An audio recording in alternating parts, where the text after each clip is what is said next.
어쨌든 제게 시간을 주셨으니까 제가 길게 안 합니다. 저는 뭐 길어봐야 한 1시간? 길어요? 예. 그래도 오늘 명색이 집회인데, 그죠? 예, 그래서 뭐 봐서 뭐 한 50분 할 수도 있고, 사실 저도 이 주일날 저녁 예배, 우리 저녁 예배 아니거든요. 오후 예배인데, 그리고 저는 이 새벽 인간이기 때문에 밤에 잠을 일찍 잡니다. 저는 8시 되면 벌써 들어가 자요. 아침 새벽에 4시에 일어나면 하루가 쭉 시작이 되는데, 그래서 뭐 저도 육체적으로 지금 설교를 4번 하고 지금 내려왔기 때문에 이제 체력적으로도 뭐 길게 할 마음은 없는데, 여러분 말씀을 잘 들으시면 길게 할까요? 짧게 할까요? 설교 잘 들으시면 둘 중에 하나입니다. 우리가 신앙생활 하면서 저렇게 화면이 나오는 거예요? 이렇게 전체가 나오는 게 아니고 여기 잘 보이세요? 화면 저 정도면 네, 좋습니다. 제가 이렇게 서서 할게요. 여기 이렇게 서서 하고, 우리가 신앙생활을 하면서 자기 정체성을 분명히 가지는 게 참 중요합니다. 예를 들면 장로님이 내가 장로다라는 자기 정체성이 분명할 때 장로의 삶을 살아갈 수가 있죠. 내가 전도인이다 혹은 전도자다 이런 자기 정체성이 분명할 때 전도자의 삶을 살아갈 수가 있습니다. 우리는 많은 경우에서 영어로 말하면 what, 무엇을 할 것인가에 대해서 관심이 많지만 그거보다 먼저 알아야 되는 것은 who입니다. who, 내가 누구인지. 내가 누구인지를 분명하게 알게 될 때 그 다음에 행동이 나오고 무엇이 나오게 되고 이제 실천이 나오게 되는데, 예수님의 피로 구원받은 나는 누구일까? 나는 누구일까? 여러 가지 정의가 가능하지만 그 중에 한 가지가 뭐냐면 우리 베드로전서 2장 9절, 제가 여러분들 아까 우리 권사님 기도할 때에 여러분들이 같이 화답하는 아멘 소리를 들어보니까 별로 크게 하는 교회는 아니에요. 여기가 그렇죠? 여기 계신 어떤 한 분이 크게 아멘 하는 거 외에는 뭐 크게 하는 분이 별로 없어요. 괜찮습니다. 아멘 소리가 그 교회 수준은 아니니까 그 교회 수준은요, 하나님 말씀을 읽는 목소리 딱 들어보면 이 교회가 영적인 수준이 어떠하구나 알 수가 있습니다. 이제 여러분 신갈교회의 영적 수준이 이제 드러나는 시간입니다. 말씀을 읽을 때에는 배에 힘을 주고 톤을 조금 높여가지고 최대한 큰 목소리로 읽어보시는데, 크게 읽어봅니다. 베드로전서 2장 9절 시작. 너희는 택하신 족속이요 왕같은 제사장들이요. 성경은 우리를 가리켜서 왕같은 제사장이다라고 말합니다. 헬라어로 바실레온 히에르튜마라고 하는 말인데, 이 말을 해석하게 되면 다리를 이어가는 사람, 그런 뜻입니다. 저 세상에 죽어가는 영혼과 하나님 사이에 가교, 다리 역할을 감당하는 사람이 왕같은 제사장, 이걸 다른 말로 말하면 영적 중매쟁입니다. 바로 신랑 되시는 예수님이 계시죠. 저 세상의 사람들을 그리스도의 신부로 만들어서 주님 만나게 만들어주는 바로 가운데 영적 중매쟁이가 바로 왕같은 제사장이고, 이걸 직설적으로 표현하게 되면 바로 복음 전도자, 이렇게 말할 수가 있습니다. 우리는 구원받은 나는 누구인가? 스스로 자기 정체성에 대해서 질문할 적마다 우리는 십자가를 바라보면서 이렇게 해보세요. 저처럼 가슴에 손을 대고, 우리 십자가가 이쪽에 있던데 저 십자가 바라보면서 주님, 제가 전도자입니다. 시작. 여러분, 은사가 있든지 없든지 사명 전도대 대원이든 아니든 예수의 피로 구원받은 모든 사람들이 자기 정체성을 가지고 하나님 앞에 고백할 적마다 늘 해야 될 고백은 바로, 다시 한번 해봅니다. 가슴에 손을 대고 주님, 제가 전도자입니다. 시작. 왜냐? 주님은 우리를 왕같은 제사장으로 세우셨기 때문에 그렇습니다. 우리 그러므로 그리스도인이 회복해야 될 것은 바로 예배자 신앙에 머무르지 말고 전도자 신앙을 가져야 됩니다. 다른 말로 말하면 모이는 신앙에 머무르지 말고 흩어지는 신앙을 가지고 살아야 되고, 교회 안에서 은혜 받은 다음에 교회 안에서 은혜를 나누게 되는 교회 안에서의 복음만 머무르지 말고 바로 길거리 복음을 가지고 나가야 됩니다. 여러분, 웨슬리 목사님이 복음에 대해서 눈이 떠지게 되었을 때 그는 강단에 서기만 하면 복음 십자가 부활을 외칩니다. 그 당시 영국 국교회는요, 성서 일과에 따라서 저 위에서 이제 개척교회 다 설교 본문하고 때로는 설교 내용까지 다 내려주게 됩니다. 그거 가지고 해야 되는데, 글쎄 웨슬리 목사님은 십자가와 부활, 복음을 계속해요. 복음을. 그러니까 저 위에서 영국 국교회 저 위에서부터 웨슬리 목사님을 향해서 경고를 해요. 경고. 너 왜 성서 일과에 따라서 교회력에 따라서 왜 설교하지 않느냐? 경고. 근데도 말을 듣지 않으니까 나중에 강당권을 박탈해요. 박탈. 그래도 말을 듣지 않으니까 바로 영국 국교에서부터 추방을 시킵니다. 그래서 웨슬리 목사님은 바로 길거리에 나와서 만나는 사람에게마다 십자가와 부활, 바로 복음에 대한 말씀을 전하게 됩니다. 공장에 가서도, 시장통에 가서도, 길거리에서도, 다른 무덤 위에서 사람들 만나기만 하면 십자가의 복음을 전하게 되죠. 바로 거기에서부터 오늘날의 감리교회가 시작이 되었습니다. 그러므로 감리교회의 복음은 강단 안의 복음이 아닙니다. 강당권을 박탈당한 웨슬리 목사님이 길거리에서 만나는 사람에게마다 예수 십자가, 예수 부활을 말하게 됩니다. 그래서 감리교회의 복음, 바로 길거리 복음이 길거리. 누가 진정한 감리교인일까? 생명의 복음을 가지고 길거리에 뛰쳐나가서 예수 그리스도의 복음을 외치는 사람.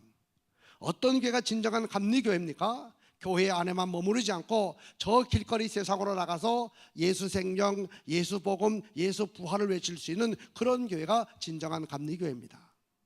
우리는 바로 그러므로 야성을 가진 그리스도인, 교회 안에서만 큰소리치고 세상에 나가면 사탄 마귀와의 전쟁에서 힘 한번 써보지 못하고 패망하는 그런 신앙의 사람이 아니라 세상에서도 강력한 하나님의 전사의 삶을 살아가는 야성을 가진 그리스도인이 되어야 되는데, 야성은 어떻게 생겨지게 될까? 전도를 회복하게 될 때, 전도자의 신앙을 가지다 보면요, 야성이 생겨지게 됩니다. 그런 신앙의 사람은요, 웬만한 사단 마귀의 시험거리 끄떡도 하지 않습니다.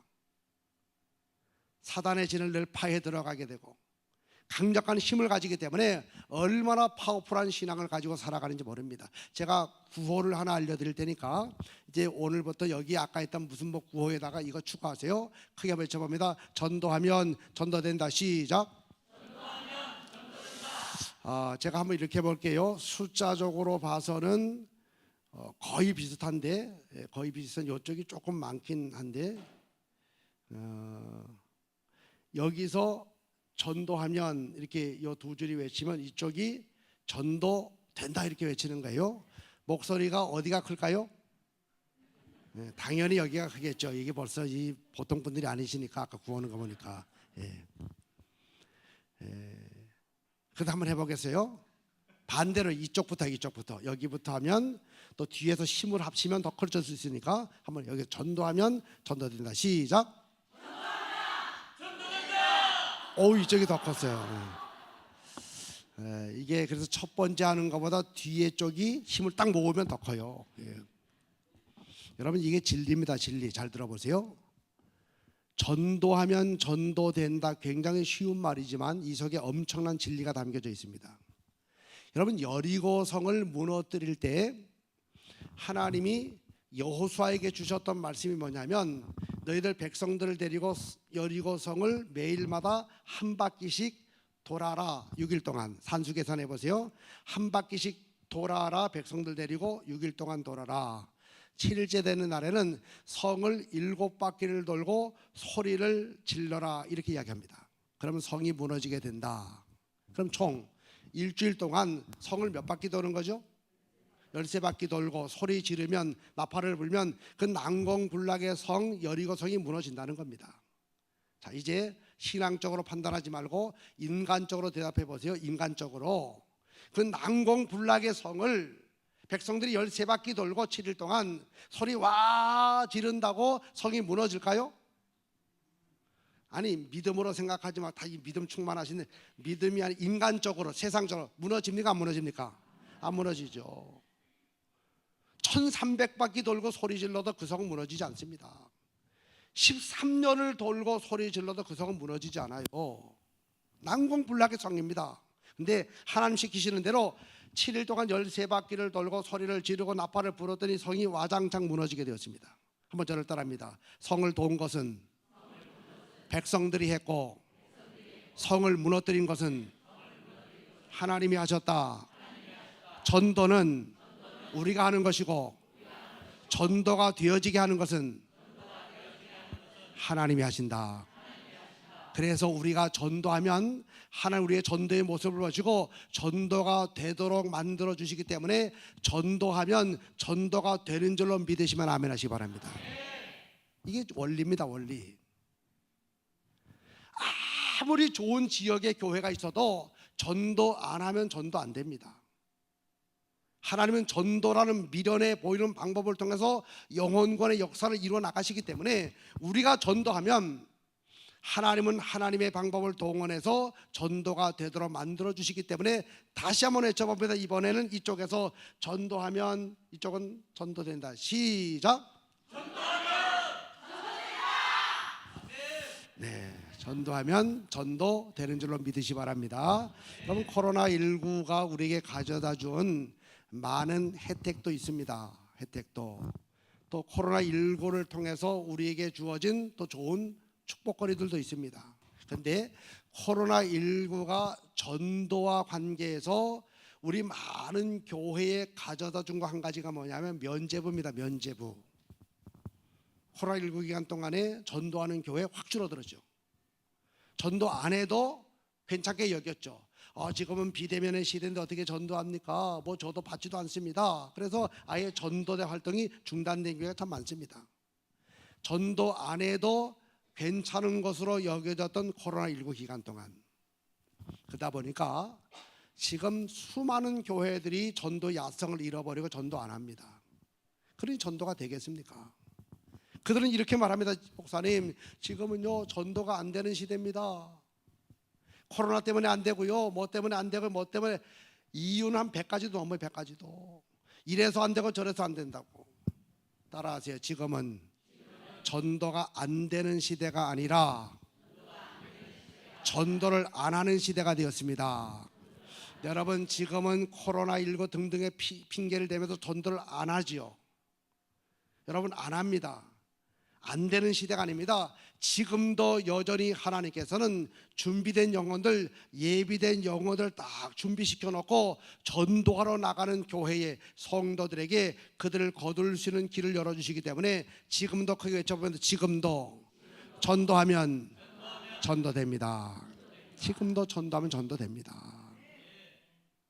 제가 이제 오늘 이 시간에는 그럼에도 불구하고 왜 우리는 전도해야만 하는가, 전도의 당위성에 대한 말씀을 좀 나누겠습니다. 전도의 당위성, 왜 우리 전도해야 되느냐 같이 읽어봅니다. 시작. 성경에 나타난 하나님의 마음, 하나님의 코드는 영혼권 전도이기 때문이다. 성경 창세기에서 요한계시록까지 면면이 흐르고 있는 하나님 아버지의 마음은 슈브, 돌아오라, 바로 영혼권 전도입니다. 제가 부목사 생활을 만 4년 하고 다시 이제 담임 목회를 나가게 되었습니다. 담임 목회를 나가면서 제가 하나님 앞에 기도했죠. 하나님, 이제 제가 다시 담임 목회 나갑니다. 하나님 마음을 좀 시원하게 해드리는 목회를 하고 싶은데 어떻게 하면 좋겠습니까? 라고 질문하는 제게 하나님 주신 말씀이 있습니다. 바로 디모데전서 2장 4절의 말씀을 제게 주셨어요. 한번 같이 읽어볼까요? 하나님은 모든 사람이 구원을 받으며 진리하는 데 이르기를, 하나님은 세상의 모든 사람, 지금으로 말하면 약 80억이 되는 세상의 모든 사람이 다 구원받게 되기를 원하신다. 여기 원한다라고 하는 말이 헬라어로 델레이라고 하는 말인데 이 말의 시제는 과거, 현재, 미래를 다 포함하고 있습니다.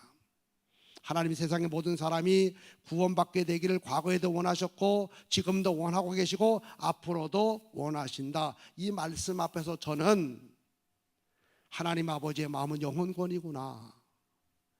나를 통해서 하나님이 원하시는 것은 바로 영혼구원이구나. 그때부터 저는 영혼구원 전도의 최고의 가치를 두고 목회하면서 지금 여기까지 달려왔습니다.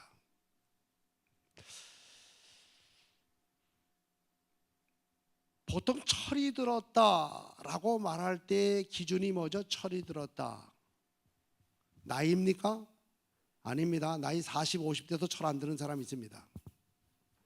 결혼 유무입니까? 아닙니다. 결혼해서 일해도요, 이 철 안 드는 사람이 있습니다.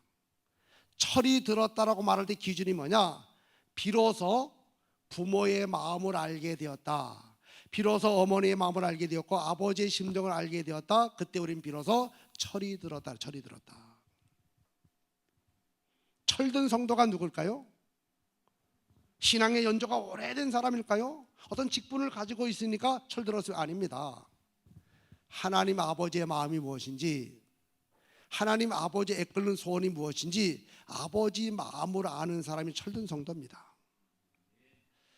자, 요한복음 3장 16절 같이 한번 크게 읽어보겠습니다. 시작.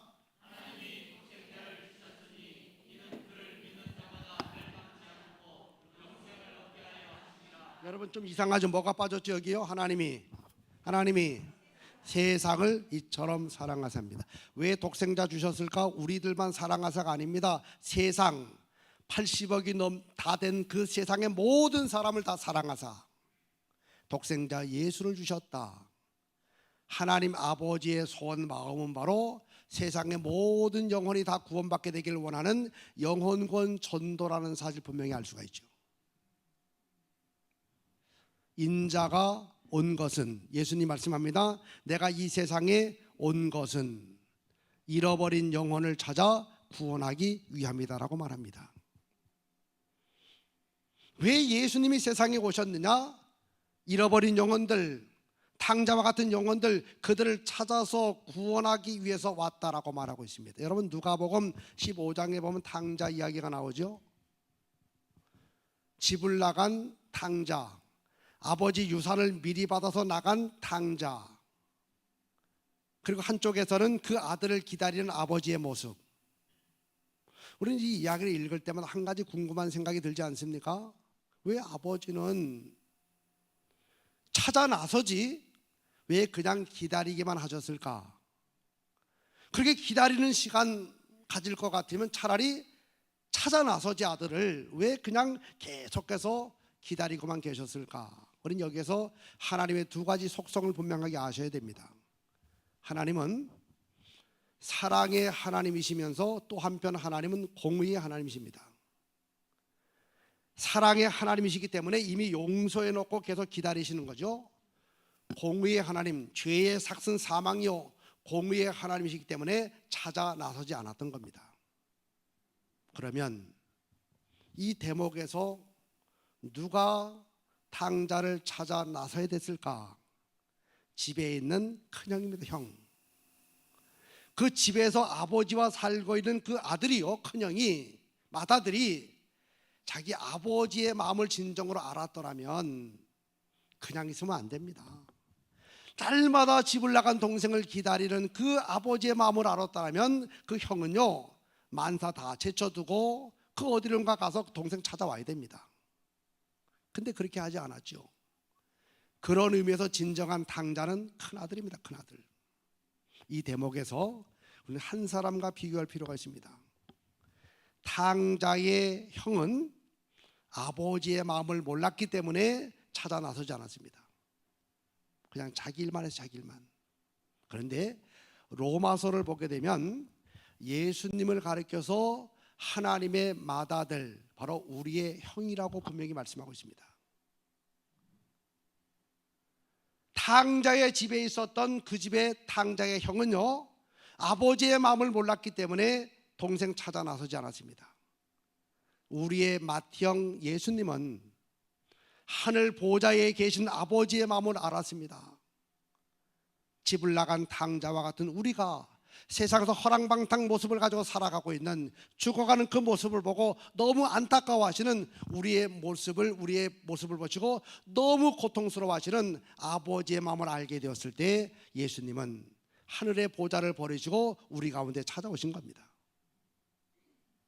그래서 인자가 온 것은 잃어버린 자를 찾아 구원하기 위함이다. 지금 하나님 우리에게 뭐라고 말할까요? 우린 다 교회 안에 있는 형들입니다. 형들. 지금 우리의 동생들은 저 세상에서 탕자의 모습을 가지고 허랑방탕 살아가고 있습니다. 진정으로 아버지의 마음이 어디에 가 있는지, 아버지의 눈이 지금 어디에 가 있는지 진정으로 알고 있다면 우리는 바로 아버지의 마음을 가지고 가서 동생들, 탕자들 찾아와야 됩니다. 영혼구원. 오늘 본문의 말씀 같이 읽어봅니다. 시작. 이르시되 우리가 다른 가까운 마을들로 가자. 거기서도 전도하리니 내가 이를 위하여 왔노라 하시고, 또 읽어봅니다. 이에 온 갈릴리에 다니시며 그들의 여러 회당에서 전도하시고 또 귀신들 내어 쫓으시더라. 여러분, 예수님은 세상에 오신 당신의 목적을 명확하게 분명하게 말씀합니다. 내가 이 세상에 왜 왔는 줄 아느냐? 나는 잃어버린 영혼을 찾아 구원하기, 전도하기 위해. 전도. 추상적으로 말하지 않았습니다. 불투명한 언어 쓰지 않았습니다. 명확하게 말했죠. 나는 전도하려고 이 세상에 왔다. 그리고 전도자의 삶을 살아가셨습니다. 예수님을 통해서 보여주고 있는 하나님 아버지의 마음은 우리가 가서 영혼들을 구원하는 전도, 이게 바로 하나님 아버지의 마음입니다. 정말 내가 철든 성도라면, 아버지의 마음을 알고 있는 사람이라면 우리는 집안에 머무르는 형과 같은 존재가 되면 안 되지요. 하늘의 보좌를 버리고서라도 이 땅 가운데 내려오셨던 예수님처럼 죽어가는 동생들, 탕자들을 찾아 나서는 그런 사람들이 되어야 됩니다. 예수님이 12명의 제자를 세우셨지요. 목적이 뭡니까? 함께 있기도 하지만 또 한 가지, 보내사 전도시키기 위해서. 왜 여러분들을 그리스도의 제자로 삼으셨습니까? 전도자의 삶을 살라고 우리를 불러주셨다, 그 얘기입니다. 하나님 아버지의 마음은 영혼구원 전도, 영혼구원 전도죠. 예수님이 이 세상에 오셔서 공생애를 살아가시는 동안 세 가지 사역을 합니다. 하늘나라 비밀을 선포하시고, 무지한 자들 가르쳐 주시고, 병든 자 고쳐 주시고, 3대 사역을 행하신 목적이 뭐냐? 결국은 우리의 영혼을 구원하기 위해서 십자가 지셨습니다. 십자가 지신 목적이 뭡니까? 우리의 영혼을 구원하기 위해서. 부활하셨습니다. 부활의 주 목적이 뭡니까? 당신이 구약 성경에 예언된 메시아 그리스도, 바로 우리의 영혼을 구원하기 위해서 40일 동안 세상에 계시다가 승천하시게 되는데, 그 40일 동안 세상에 계실 때 우리 주님 무엇하셨을까? 두 가지입니다.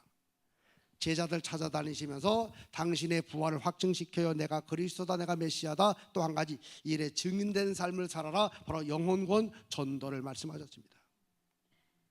이제 그 예수께서 500여 형제가 지켜보는 가운데 하늘나라로 올라가시게 되죠. 그때 주님이 주셨던 마지막 말씀들을 한번 추적해 들어가 봅니다. 자, 마태복음 28장 19절로 20절 한번 천천히 다 같이 크게 읽어봅니다. 시작. 그러므로 너희는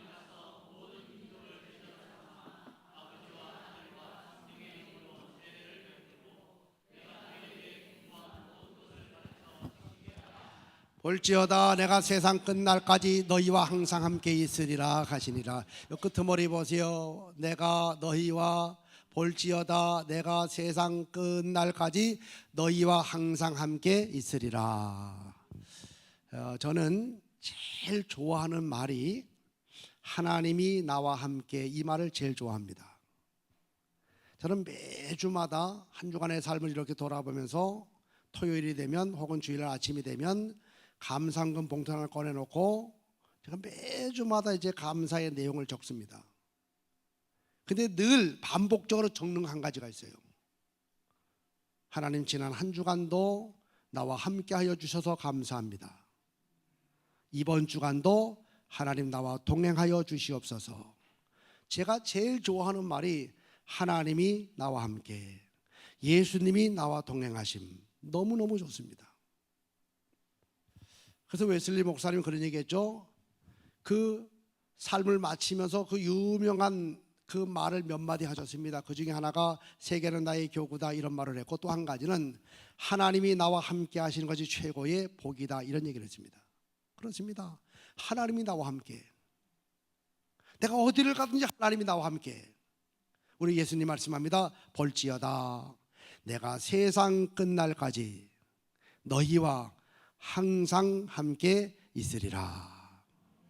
그런데 이 말씀만 좋아하지 마십시오. 이 말씀에는 전제 조건이 있습니다. 그러므로 너희는 가서라고 하는 것이 바로 전제 조건입니다. 정확하게 말하면 우리 주님은 누구와 함께 하시겠다고 약속하고 있는가 하면 너희는 가서 생명의 복음을 전하는 사람들, 전도하는 사람들과 세상 끝날까지 함께 하겠다라고 약속하고 있는 겁니다. 우리 주님은 사랑하는 제자들에게 주셨던 마지막 말씀은 너희는 가서입니다. 헬라로 포르텐테스라고 하는 말인데 이 말을 영어 성경에서 찾아보게 되면 컴이 아니고 고입니다. 가라, 전도를 말하고 있습니다. 여러분, 하나님 아버지의 애끓는 마음이 뭔 줄 아십니까? 우리가 머무는 자가 되지 말고 세상에 가서 생명의 복음을 전하는 전도자의 삶을 살아가라. 이게 하나님 아버지의 마음입니다. 유언과도 같은 주님의 마지막 말씀은 전도자가 되어야 된다. 복음을 전해라. 영혼권의 생명 내걸고 나가서 복음을 전하라. 이게 주님의 마지막 말씀이에요. 마가는 주님의 마지막 말씀을 어떻게 표현했어요? 마태는 너희는 가서인데 마가는 마가복음 16장 15절 보니까 너희는 온 천하에 다니며, 마태는 너희는 가서, 마가는 너희는 다니며. 우리말 번역은 조금 차이가 있지만 영어 성경의 헬라어는 똑같습니다. 포르텐테스. 너희는 가서도 포르텐테스, 너희는 다니며도 포르텐테스. 영어 성경 고입니다. 고. 컴. 모이는 신앙에 머무르지 말고 바로 흩어지는 신앙을 가지고 세상에 나가서 복음을 전하라. 하나님 아버지의 우리를 향한 마음은 바로 영혼권 전도라는 사실이 명확하지요. 누가는 주님의 마지막 말씀 뭐라고 표현했을까? 증인이라는 말을 썼다는 겁니다. 예수님이. 증인의 뜻이 뭐냐? 마르티스라고 하는 말인데 너는 보고 들은 바를 혼자만 붙들고 있지 말고 그 사실을 모르는 사람에게 찾아가서 증언하는 삶을 살아가라. 가서, 컴 아니라 고입니다. 고. 흩어져라. 전도자의 삶을 살아가라. 바로 우리는 이 누가의 증언을 통해서도 알 수 있습니다. 바로 하나님 아버지의 마음은 영혼권 전도라는 사실. 제2의 누가복음이라고 이야기하는 이 사도행전 1장 8절을 보니까 우리 주님이 승천 직전에 주셨던 마지막 말씀, 우리 한번 읽어볼까요? 시작. 오직 성령이 너에게 임하시며 너희가 권능을 받고 예루살렘과 온 유대와 사마리아와 땅끝까지 이르러 내 증인이 되리라 하시니라. 우리 예수님 마지막 말씀은 증인. 뜻이 뭡니까? 너가 보고 들은 바를, 너가 알고 있는 예수를 모르는 사람에게 가서, 고입니다. 흩어져서, 포르텐테스, 그들에게 찾아가서 말하는 자가 되라. 바로 주님의 마지막 말씀, 우리 하나님 아버지의 마음은 바로 영혼권 전도지요. 그래서 여기까지의 말씀을 요약하게 되면 이런 정의가 나옵니다. 요거 하기 전에 제가 이제 그 예수님의 얼굴 성화 사진 하나 이렇게 보여드렸는데,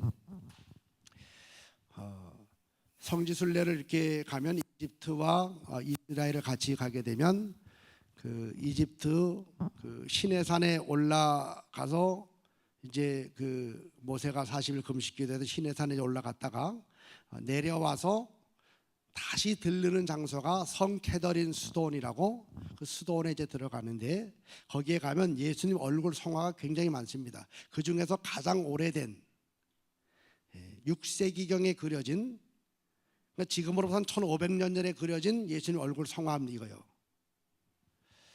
저는 이제 이 큰 액자에 이 물론 뭐 진품은 아니지만 이게 있습니다. 그래서 제 방을 문 열고 들어오면 바로 이제 보이는 게 그게 보여요. 또 손바닥 크기만한 이게 플라스틱 액자 요 조그마한 사진으로도 제가 여러 개 있었는데 이제 다 이렇게 주고 이제 딱 하나 남았습니다. 제 목양실 책상 바로 앞에 이제 제가 이렇게 붙여놨어요. 제 명패가 이렇게 있고 그 뒷면에 이렇게 붙여놨습니다.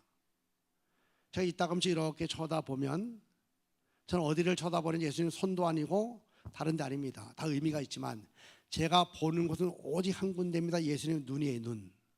여러분 자세히 보시면 눈이 약간 다릅니다. 한쪽은요 뚫어지게 이렇게 똑바로 쳐다보고 있고, 또 한쪽은 눈물이 그렁그렁 고여서 약간 흘러내릴 듯한 그런 눈입니다. 눈물로 충혈돼 있는, 제가 눈을 쳐다봐요. 한쪽 눈을 이렇게 똑바로 뜨고 있는 눈을 이렇게 보고 있노라면 주님이 제게 이렇게 말씀하시는 것 같아요. 이 목사 마지막까지 똑바로 목해야 돼, 똑바로. 이런 마음이 막 듭니다. 제가 이제 목회 지금 현재 정년으로 말하면 10년도 남지 않았습니다. 그때마다 제가 주먹을 불끈 쥐고, 그래요 예수님, 제가 마지막까지 최선을 다하는 목회하겠습니다. 제 목회의 모토는 최선이거든요. 최선을 다하겠습니다. 그리고 옆에 눈을 쳐다봅니다. 눈물이 이렇게 그렁그렁 고여있는 그 눈을 이렇게 보고 있노라면 주님이 저에게 이렇게 말씀하시는 것 같아요. 이 목사, 저 세상 좀 봐라. 네 동생들, 탕자들, 저 예수 안 믿는 사람들, 지금 지옥으로 향하고 있는 저 사람들 쳐다보라고. 너무 안타까운 심정을 가지고, 이 목사야, 너가 저들에게 찾아가서 생명의 복음을 전해주렴, 이런 마음이 막 들려옵니다. 그 눈물이 그렁그렁 고여있는, 너무 안타까워하시는, 그때마다 주먹을 불끈 쥐고 제가 다시 한번 다짐합니다. 그래요 예수님, 제가 생명에 다하는 그 순간까지 저들이 복음을 듣든지 아니 듣든지, 때를 얻든지 못 얻든지, 저들에게 예수 그리스도의 생명의 복음을 전하는 전도자의 삶을 살아가겠습니다. 다시 한번 다짐하게 됩니다. 여러분, 예수님이 부활하신 다음에 40일 동안 세상에 계시다가 승천을 하시게 되었을 때, 감람원이라는 산에서 500여 형제가 지켜보는 가운데 이제 승천하시잖아요. 그때 예수님의 그 장면을 제가 한번 상상해 봤습니다. 500여 형제가 이렇게 지켜보고 있는 가운데 주님이 나타나셨습니다. 그때 주님은 거기 있는 사람들과 눈을 맞추면서 안부를 물어보고, 누구를 가리키면서 어떻게 지내냐고 이야기하기도 하고, 또 누구를 가리키면서 지난번 아프다 그랬는데 좀 괜찮다고 물어보기도 하고, 지난번 애가 많이 아팠는데 괜찮다고 물어보기도 하고, 주님은 따스한 눈으로요 사람들을 쳐다보고 손으로 가리키면서 이런저런 얘기를 나누셨습니다. 제 상상이에요, 상상. 그러다가 승천 직전이 되었을 때 예수님의 모습은 돌변합니다. 사람들을 바라보면서 따스한 미소를 짓고 눈을 맞추고 여기저기를 가리키던 예수님께서 갑자기 이런 포스를 취하는 거예요. 너희는 가서, 이렇게 말합니다. 주님의 마지막 손가락은요 거기 있었던 사람들을 가리키지 않았습니다. 너희는 저 세상으로 가서. 주님의 그 따스한 눈은 그 마지막 순간에는 그들을 쳐다보지 않았습니다. 세상에 죽어가는 영혼들을 바라보면서 안타까워하셨습니다. 그리고 주님이 마지막으로 선택한 영어 단어는 컴이 아닙니다. 컴. 너희들 내가 없는 사이에 저 세상에 그냥 놀지 말고 교회로 자꾸 와야 돼. 주일도 오고 수요일도 오고 뭐 속회도 오고 컴 이렇게 말하지 않았습니다. 너희는 그 세상으로 가라 그랬습니다. 우리 이 말씀 앞에서 한번 우리 자신을 돌아보십시오. 정말 유언과도 같은 대위임령, 대명령 앞에서 나는 과연 어떤 모습을 가지고 지금까지 신앙생활을 하고 있는가? 지금 나의 눈은 주님이 바라보고 있는 세상의 영혼들을 바라보고 있는가?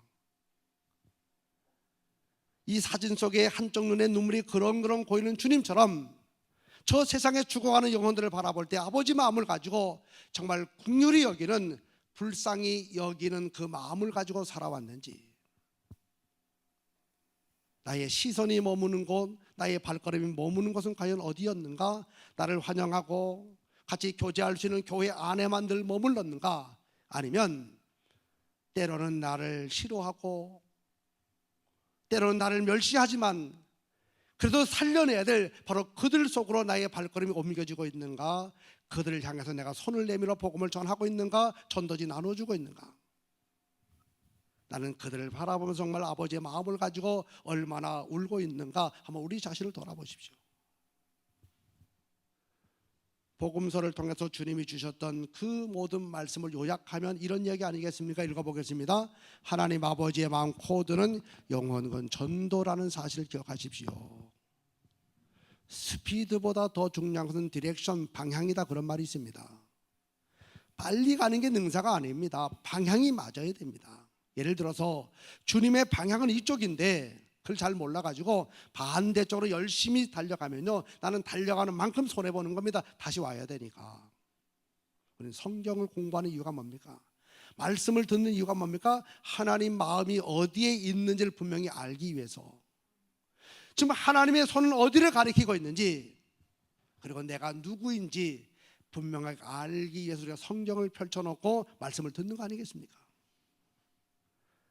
변함없는 아버지의 마음은, 하나님의 코드는 바로 영혼권 전도, 하나님의 마음이 머물고 하나님의 손이 가리키는 곳, 하나님 방향을 틀은 것은 바로 영혼권 전도라는 사실을 기억하시고, 그러므로 하나님과 방향을 맞추게 되면요, 어마어마한 복이 막 쏟아져 나오게 됩니다. 한번 읽어보겠습니다. 교회가 시작.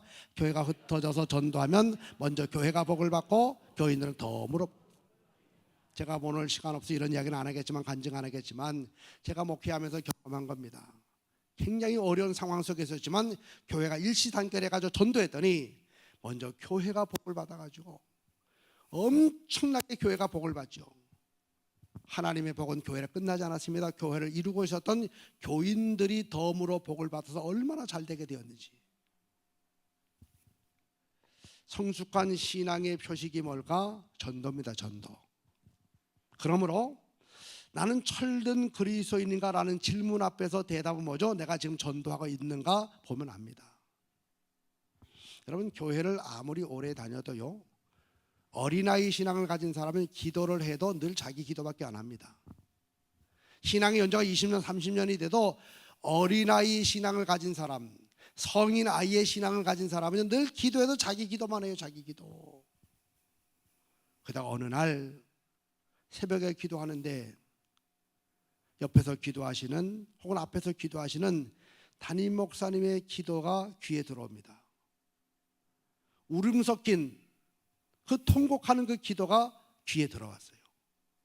다름 아닌 담임 목사님이 교회를 위해서 기도하게 되고, 죽어가는 영혼 구원해서 기도하게 되고, 지역과 민족과 세계 복음화해서 기도하는, 내가 아닌 다른 사람을 위해서 기도하는 그 기도 소리가 들어왔습니다. 그때부터 그 사람이 태도를 바꿨습니다. 아, 나는 지금까지 내 기도만 했는데 나도 저 담임 목사님처럼 아버지의 마음을 구원하기 위해서 내가 기도해야 되겠다. 그때 비로소 그 사람은 철이 든 거예요. 철이. 여러분, 교회를 오래 다니는 것보다, 어떤 직분을 가지고 있는 것보다 더 중요한 것은 나는 지금 하나님 아버지의 마음을 알고 있는가. 교회를 향한, 이 민족을 향한, 저 세상을 향한 하나님 아버지의 마음이 무엇이고, 특별히 왜 이곳에 이 교회를 세워주시고 나를 세워주시고 나를 살려주셨을까? 아버지의 마음을 진정으로 알고 하나님이 가장 기뻐하시는 영혼 구원에 나 자신을 드리며 살아갈 때 바로 그 사람은 하나님이 예비하신 복의 복, 은혜 위의 은혜를 받아 누리게 될 줄로 믿으시면 아멘 하시기 바랍니다. 저는 확신합니다. 확신. 전도하는 사람은 잘 될 수밖에 없어요. 잘 될 수밖에.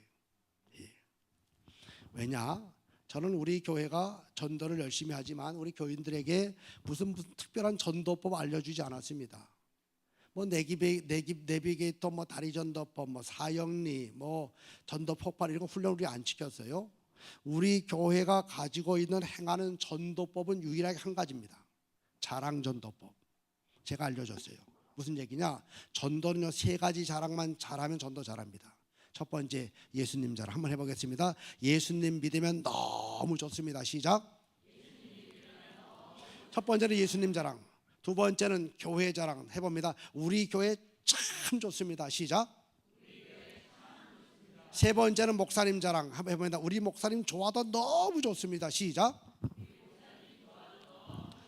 요 할 때 뭐 고개 한번 이렇게 돌려도 괜찮아요. 이렇게. 세 가지 자랑만 잘하면. 여러분 왜 그런가 하면 이런 거예요.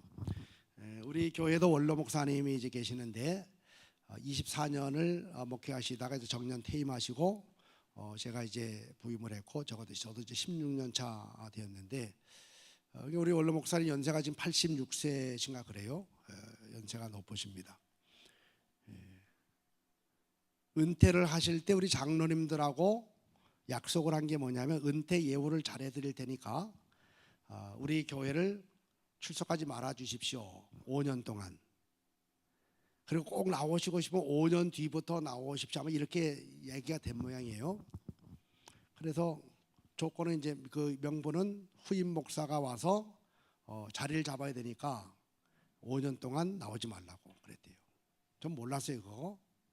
그래서 제가 이제 와서 임시 성전에 이렇게 있으면서 은평 뉴타운에 이제 새 성전을 건축을 했습니다. 그래서 이제 1년 반 동안 새 성전 건축을 하고 2010년 1월 첫째 주에 입당 예배를 이제 앞두게 되었는데 그때까지 원로 목사님이 정말로 한 번도 안 오셔요. 무슨 절기 때도 안 오시고 한 2년 이제 거의 가까이 됐거든요. 2년 다 됐는데. 근데 제가 이제 어느 날 찾아갔습니다. 물론 이제 그 전에 밖에선 제가 한 달에 한 번씩 만나 식사도 하고 이제 그렇게 했지만 교회는 안 오셔요. 제가 이제 어느 날 입당을 앞두고 갔어요. 목사님 이제 교회도 다 잘 졌는데 1월 첫 주 입당 예배 때부터 그냥 나오시죠. 그랬더니 하는 얘기가 아유 장로들하고 약속을 해서 안 된대요. 예. 그래서 5년은 안 나가기로 했대. 5년. 예. 그래서 제가 나는 괜찮으니까 오셔요. 나는 이제 뭐 오신다고 내가 뭐 부담될 것도 없고 뭐 나는 다 자리 잡았으니까 오시라고. 그래도 장로님들랑 약속을 해가지고. 근데 내가 장로님 만나 보겠다고. 그래서 장로님들 만났어요 이렇게. 그래서 아니 장로님들은 은퇴를 하면 원로 장로가 되어서 교회 오시잖아요, 그죠? 근데 왜 담임 목사님은 은퇴를 하면 원로 목사가 되는 순간부터 교회를 못 오게 할까? 물론 이제 후임을 위해서 그렇다는 걸 알아요. 그래서 원로 목사님도 교회 못 오게 할 것 같으면 원로 장로님들도 다음 주부터 교회 오시지 마세요. 이 얘기 하고 싶었지만 또 큰일 나니까 그거. 예. 마음은 제가 잘 얘기했어요. 장로님들이 저를 배려해서 그렇게 한 거 제가 잘 알겠습니다. 저 이제 2년 동안 교회도 짓고 또 자리 다 잡았으니까 이젠 오셔도 아무 상관없고 오히려 저는 제가 우리 아버님이 일찍 돌아가셨기 때문에 저는 이 연세가 높으신 분들 보고 특히 제 친구들 중에서 아버님이 생존해 계시는 분들 볼 때 얼마나 부러운지 모릅니다. 그 원로 목사님 이제 저희 아버님 연배보다 약간 아래지만 비슷하니까. 그래서 저는 오면 참 좋겠다 그랬더니 장로님들 담임 목사님은 괜찮대요. 그래서 이제 오셨어요. 2010년 1월 첫 주부터 이제 입당 예배 오셔서 축도도 하시고 매주마다 오시고 매주마다. 우리 예배는 이제 부채꼴로 이렇게 돼 있거든요. 늘 앉으시는 자리가 두 분이. 이렇게 쳐다볼 때 어느 날 안 오셨어요. 다른 데 설교 초청 받아서 가시면. 그럼 제 마음이 허전해요. 예. 오셨어요. 너무 좋아요. 예. 어느 날 밖에 나갔는데 어느 선배 목사가 그래요. 이 목사. 그 원로 목사님 정 목사님이신데 원로 목사님 만나서 같이 밥을 먹었는데 글쎄 원로 목사님이 정 목사님이 이 목사 저예요. 이 목사 칭찬을 엄청나게 그냥 빈말이 아니고 립서비스가 아니고 정말 진심으로 저를 칭찬하더래요. 기분이 좋을까요? 또 시간이 지났어요. 또 누굴 만났어요. 이 목사 내가 저 원로 목사님 정 목사님 만나 차 한잔 마셨는데 야 정 목사님이 이 목사 자랑하고 칭찬 엄청나게 하더라. 그냥 하는 얘기가 진심으로 하더라. 진심으로. 제 마음이 좋죠. 예. 그럼 여러분이 이제 대답해 보세요. 제가 어느 날 누군가를 만나서 우리 원로 목사님에 대해서 이야기를 하면 좋게 얘기할까요? 여러분 이게 전도에도 똑같이 적용됩니다. 내가 누군가를 좋게 얘기하고 자랑하고 칭찬했더니 그거 내가 들었어요. 나도 그 사람에 대해서 얘기할 때 자랑하고 싶고 칭찬하고 싶고 좋게 얘기하죠. 전도가 뭡니까? 세 가지 자랑이에요. 예수님을 자랑하고 주님의 교회를 자랑하고 주의 종을 자랑하는 겁니다. 여러분이 돌아다니면서 우리 교회 너무 좋습니다, 우리 목사님 너무 좋습니다, 예수님 너무 좋습니다 라고 자랑하면 예수님이 다 들으셔요. 그럼 예수님 기분이 너무 좋으셔요. 그럼 예수님 그냥 계시지 않고 전도하며 자랑하며 살아가는 여러분의 삶이 세상에서 자랑거리가 되도록 자꾸 높여주시고 잘되게 만들어주기 때문에 전도하는 교회 잘 될 수밖에 없고 전도하는 사람들 복의 복을 받을 줄로 믿으시면 아멘 하시기 바랍니다. 내가 금생과 내세에서 복을 받을 수 있는 가장 좋은 방법이 뭐냐? 나는 자꾸 예수님 자랑하는 거예요. 한번 해봅니다. 예수님 믿으면 너무 좋습니다. 시작. 또 합니다. 우리 신갈교회 너무 좋습니다. 우리 목사님 좋아도 너무 좋습니다. 시작. 아니 고개를 한번 돌리라는 게 두 번 돌릴게요. 다시요. 우리 목사님 좋아도 너무 좋습니다. 시작. 제가 한마디만 더 하고 마실게요. 이제 우리 교회 이제 우리는 장로님들 이렇게 많습니다. 시무 장로님이 18, 또 원로 장로님이 13인가 뭐 14인지 하여튼 30명이 넘어요. 근데 우리 원로 장로님 중에 지금 89세가 되신 장로님이 계셔요. 코로나 때문에 이제 결국 교회를 몇 년째 못 오시고 계시는데 집 앞 출입을 잘 못 하셔가지고 이분이 제가 교회 처음 부임했을 때 임시 예배당 있을 때부터 매 주일마다 우리 3부 예배가 이제 11시인데 꼭 10시 한 45분쯤 되면 늘 제 방에 오셔요. 제 방에 한 주도 안 빠지고. 그럼 이제 10시 45분 3부 예배 제일 많이 모이는 예배를 앞두고 제가 이제 준비도 해야 되고 또 긴장도 하는데 늘 오셔요. 이렇게 저한테 인사한다고. 그래서 이제 중절모자 쓰고 와서 벗고 목사 한 주간 편안하셨습니까? 그러고 오셔요. 물론 새벽에도 늘 나오시는 분이지만 그럼 제가 이제 여름에는 시원한 미에로 해봐 화이브 하나 따서 드리고 겨울은 온장고에서 그 홍삼 같은 거 하나 따서 탁 하는 거 드리면요 그거 먹는 재미로 계속 오셔 이렇게. 근데 이게 중요하잖아요. 10시 45분이면 이제 마지막 그 3부 예배 올라가기 직전인데 근데 오셔서 뭐 좋은 얘기만 하나요? 세상에 안 좋은 얘기 뭐 세상에 별로 그 은혜가 안 되는 거 막 얘기하셔요. 그럼 그게 막 듣고 올라가면 이 말씀에 지장도 막 있고 그래요. 오늘 고민 야 이거 어떻게 하지? 몇 가지 방법 생각하는 거예요. 정색을 하고 장로님한테 오시지 말라 그럴까? 근데 그건 못 하겠어요.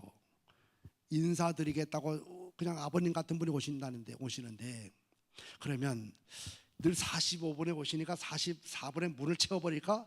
이것도 조금 그렇고 또 45분에 오니까 44분에 그냥 먼전에 강단에 올라가 버릴까? 또 너무 일찍 올라가면 또 그렇고. 그래서 마음을 바꿨어요. 그래, 우리 아버님 같은 분이 저한테 인사드리겠다고 오시는데 제가 올 때마다 환영을 합니다. 장로님 어느 날 얼굴이요 달덩어리가 돼서 달덩어리 환한 얼굴 표정을 짓고 막 싱글벙글 들어오셨어요.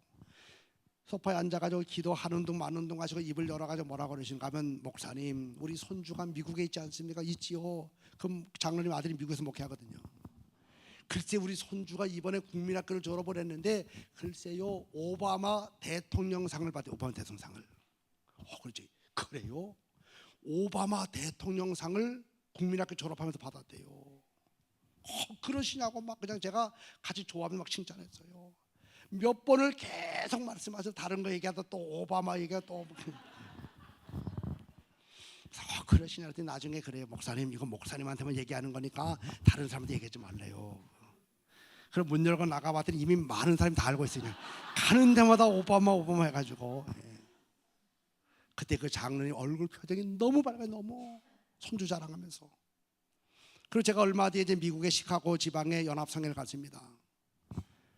이제 저녁에는 이제 평신도 집회하고 낮에는 이제 목회자들 모아서 목회자 지방 세미나를 하는데 잠깐 이제 쉬는 시간이 돼서 차를 한 잔 마시다가 제가 그 생각 우리 그 장로님 아들도 시카고 쪽에 있으니까 생각이 나가지고 이제 거기 있는 선교부 총무 감리사 이렇게 있었는데 그랬어요.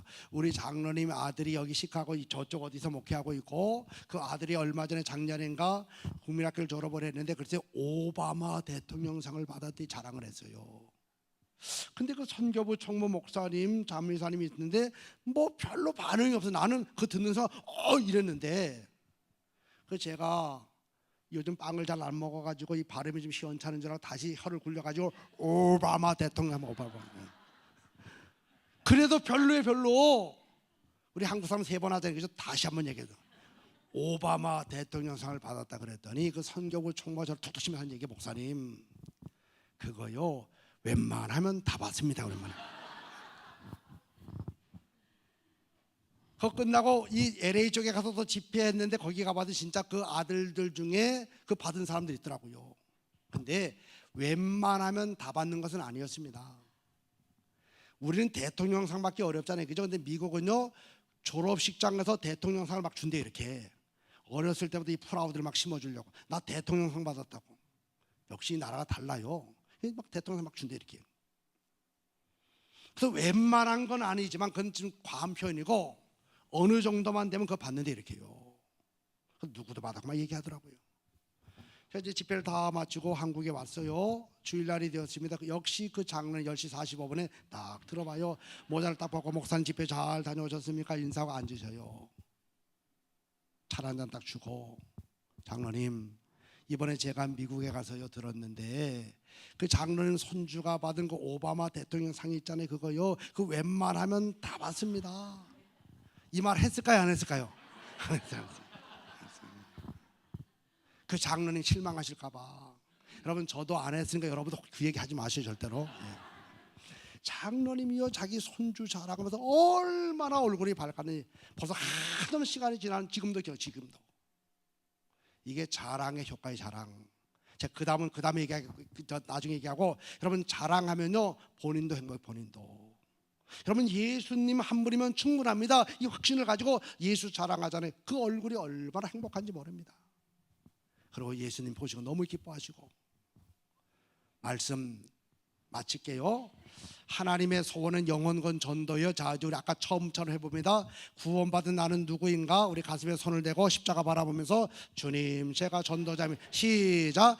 주님 제가 다시요. 구원받은 여러분들은 누구입니까? 저보고 하지 말고 저 십자가 바라볼 주님 앞에 하는 거예요. 다시요. 구원받은 여러분들은 누굽니까? 우리 손 들고 다시 저 십자가 바라보면서 크게 고백합니다. 구원받은 여러분들은 누굽니까? 그렇습니다. 은사가 있든지 없든지 여러분 모두는 다 왕같은 제사장 바로 전도자로 세움받았던 사실 기억하시고 우리 사명 전도 대원들만 전도하지 말고 우리 장로님들도 권사님들, 집사님, 성도님, 청년들 모두가 다 일치가 되어서 주의 복음을 전하게 되는 온 교인을 다 전도하는 전도자들 되시기를 주의 이름으로 간절히 축원합니다. 기도합니다. 하나님 아버지 감사합니다. 신갈교회 복음의 진리를 붙들고 복음을 전하는 행복 전도대원들, 사명대원들이 있는 이 신갈교회가 이제는 모든 교인들이 다 전도자가 되어서 주님 부르시는 그날까지 생명의 복음을 증거하는 삶을 살아갈 수 있도록 은혜 베풀어 주시옵소서. 그렇게 역사하실 주님을 찬양하며 예수님의 이름으로 기도하옵나이다. 아멘. 감사합니다.